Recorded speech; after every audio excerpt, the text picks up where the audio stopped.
Assalamualaikum warahmatullahi wabarakatuh. Perkenalkan, nama saya Emo Yudi dengan NIM 2461201045. Saya akan mempresentasikan materi tentang Lembaga Keuangan Bukan Bank atau LKBB. Apa itu LKBB? Lembaga Keuangan Bukan Bank atau LKBB adalah institusi yang berperan dalam pengimpunan dan penyaluran dana masyarakat, tetapi tidak memiliki izin sebagai bank. LKBB memiliki fungsi utama dalam memberi layanan keuangan, seperti pembiayaan investasi dan pelindungan risiko yang tidak dilakukan oleh bank konvensional. Mengapa LKBB penting? Yang pertama, menjangkau sektor yang belum terlayani bank. Banyak individu dan bisnis yang tidak memenuhi syarat untuk mendapatkan pinjaman di bank, tetapi tetap membutuhkan akses keuangan. 2. Mendukung perekonomian nasional. Menyediakan modal bagi UMKM, startup, dan sektor-sektor strategis yang berkontribusi terhadap pertumbuhan ekonomi. Yang ketiga, diversifikasi layanan keuangan. Memungkinkan masyarakat mengakses produk keuangan lain selain tabungan dan pinjaman bank. 2. Jenis-jenis LKBB. LKBB terdiri dari berbagai jenis lembaga dengan fungsi spesifik yang saling melengkapi dalam ekosistem keuangan. 1. Perusahaan asuransi. Menyediakan perlindungan finansial terhadap risiko tertentu seperti kematian, kecelakaan, dan kerugian aset.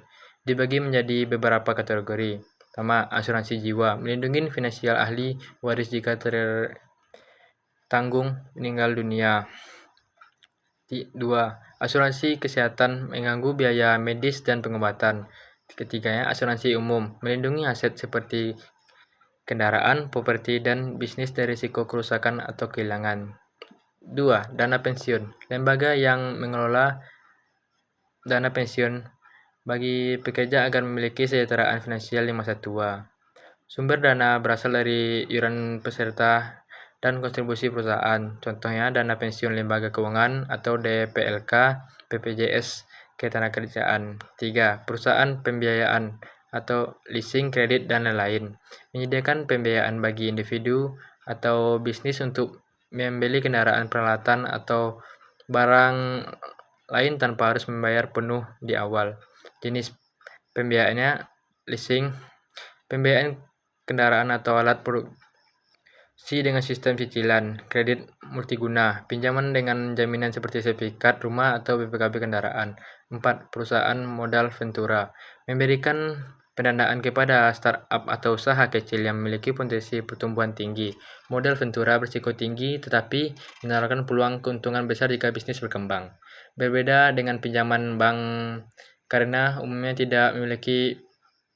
tidak meminta jaminan fisik. 5. Lembaga-lembaga pembiayaan ekspor-impor, mendukung perdagangan internasional dengan memberikan fasilitas keuangan seperti kepada eksportir dan importir. Contohnya lembaga pembiayaan ekspor Indonesia, LPEI, yang membantu UKM menembus pasar global. 6. Penggadaian, memberikan pinjaman dengan jaminan barang bergerak seperti emas, elektronik, atau kendaraan. Mempermudah akses dana bagi masyarakat yang membutuhkan dana cepat tanpa proses panjang seperti di bank. Peran dan manfaat LKBB. LKBB memainkan peran penting dalam ekosistem keuangan karena mampu, yang pertama, memperluas akses keuangan, memudahkan masyarakat yang tidak memiliki rekening bank atau mengakses layanan keuangan, memberikan solusi bagi individu atau bisnis yang tidak memenuhi syarat untuk mendapatkan pinjaman bank.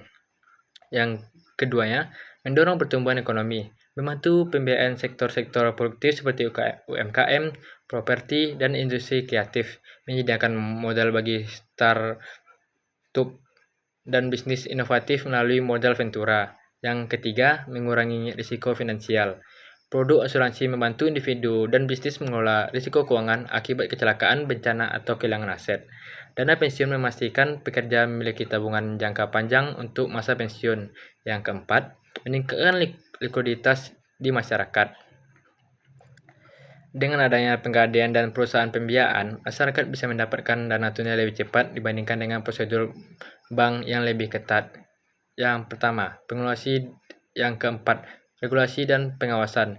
LKBB harus beroperasi sesuai dengan regulasi yang ditetapkan oleh pemerintah dan Otoritas Jasa Keuangan atau OJK. 1. Peran OJK dalam pengawasan LKBB.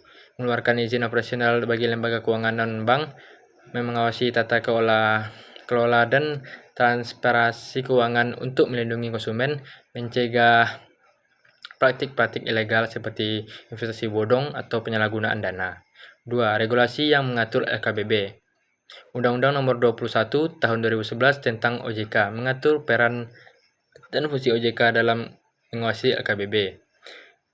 POJK Nomor 35 Tahun 2018 tentang penyelenggaraan usaha perusahaan pembiayaan. UU Nomor 40 Tahun 2014 tentang perusahaan menetapkan standar operasional industri asuransi. 5. Tantangan dan masa depan LKBB. Meskipun memiliki banyak manfaat, LKBB juga menghadapi beberapa tantangan. Tantangan LKBB. Yang pertama, persaingan dengan fintech dan perbankan digital. Munculnya layanan keuangan berbasis teknologi menekan LKBB untuk berinovasi. Yang kedua, risiko kredit macet. Perusahaan pembiayaan dan modal ventura memiliki risiko tinggi jika nasabah gagal membayar. 3. Kurangnya literasi keuangan. Banyak masyarakat yang belum memahami manfaat produk keuangan LKBB sehingga kurang optimal dalam penggunaannya. Masa depan LKBB. Digitalisasi layanan keuangan. Banyak LKBB mulai mengadopsi teknologi untuk meningkatkan aksesibilitas dan efisiensi. Integrasi dengan fintech. Kolaborasi dengan fintech dapat memperluas jangkauan layanan keuangan non-bank. Peningkatan edukasi keuangan. Pemerintah dan sektor swasta perlu mendorong literasi keuangan agar masyarakat lebih sadar akan manfaat LKBB. Kesimpulannya, LKBB memainkan peran krusial dalam mendukung sistem keuangan dan ekonomi nasional. Terdiri dari berbagai jenis lembaga yang menyediakan layanan keuangan di luar perbankan. Regulasi dari OJK memastikan LKBB beroperasi dengan transparan dan aman. Meskipun menghadapi tantangan, masa depan LKBB tetap cerah dengan inovasi digital dan peningkatan literasi keuangan. Sekian presentasi dari saya Muhammad izin pamit. Wassalamualaikum warahmatullahi wabarakatuh.